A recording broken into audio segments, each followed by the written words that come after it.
pessoal, eu sou Juliane Santana, professora da EREM Protásio, e hoje em Artes vamos trabalhar questões comentadas.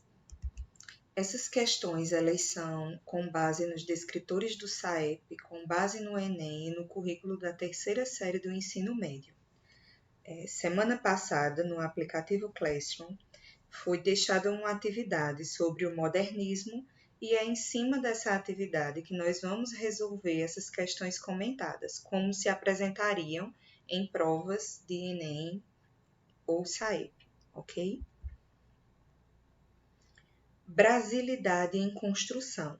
Aí vocês podem ver, né, um poema de Oswald de Andrade.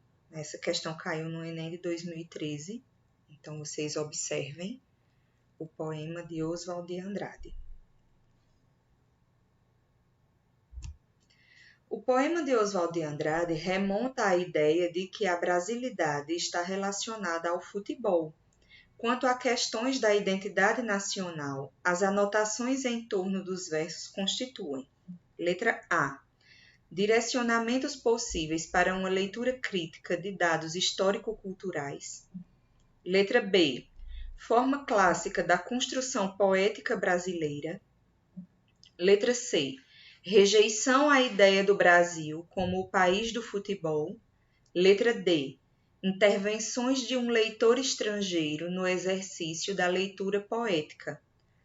Letra E. Lembretes de palavras tipicamente brasileiras substitutivas das originais.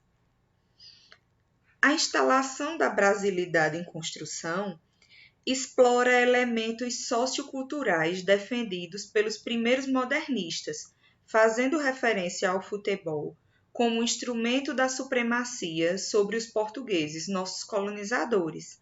As anotações feitas em torno dos versos denunciam possíveis direcionamentos para uma leitura crítica de dados histórico-culturais. Então, o poema de Oswald de Andrade remonta à ideia de que a brasilidade está relacionada ao futebol. Quanto à questão da identidade nacional, as anotações em torno dos versos, elas constituem direcionamentos possíveis para uma leitura crítica de dados histórico-culturais, ok? Segunda questão.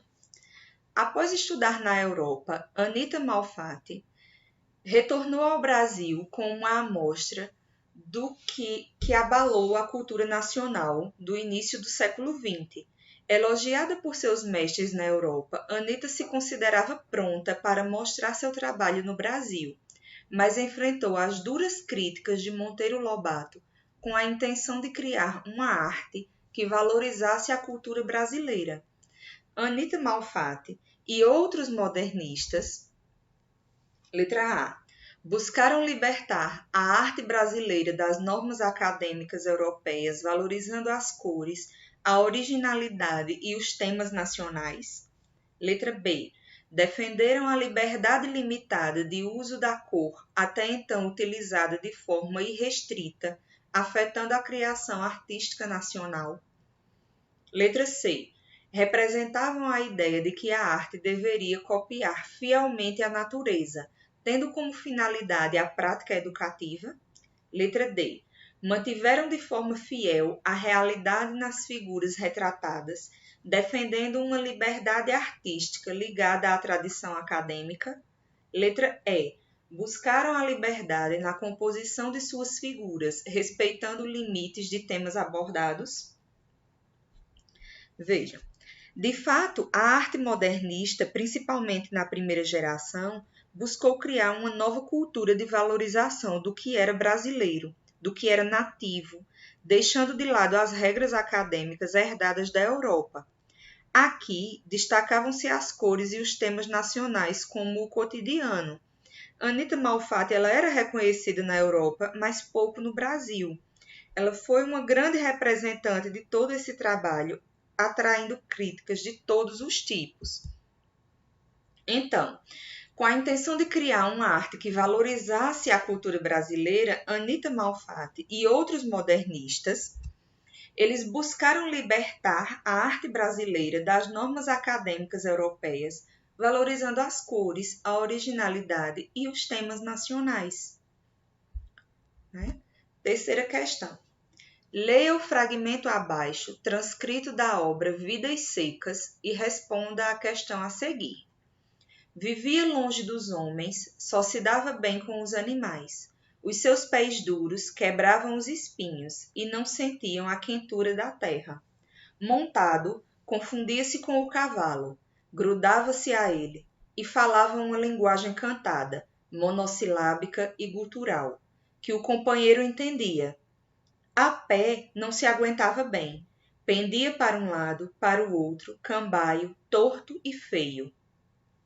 Às vezes utilizava nas relações com pessoas a mesma língua com que se dirigia aos brutos, exclamações, onomatopeias. Na verdade, falava pouco. Admira as palavras compridas e difíceis de gente da cidade. Tentava reproduzir algumas em vão, mas sabia que elas eram inúteis e talvez perigosas. Graciliano Ramos. No texto, a referência aos pés constitui um jogo de contraste entre o mundo cultural e o mundo físico do personagem, acentua a rudeza do personagem em nível físico, justifica-se com preparação para o fato de que o personagem não estava preparado para a caminhada, serve para demonstrar a capacidade de pensar do personagem ou nenhuma das alternativas. Vejam só. Justamente para enfatizar a condição em que viviam submetidas as pessoas, sobretudo os nordestinos, de uma forma geral, lutando por melhores condições de sobrevivência e vivendo na condição de retirantes, tamanha e cruel era a realidade que demarcava o contexto histórico e social da época, que vai de 1930 a 1945, a nossa resposta, a referência aos pés que Graciliano Ramos fez, foi sobre acentuar a rudeza do personagem a nível físico mesmo. Os pés estavam tão sofridos e tão calejados que não sentiam mais os espinhos nem a quentura da terra.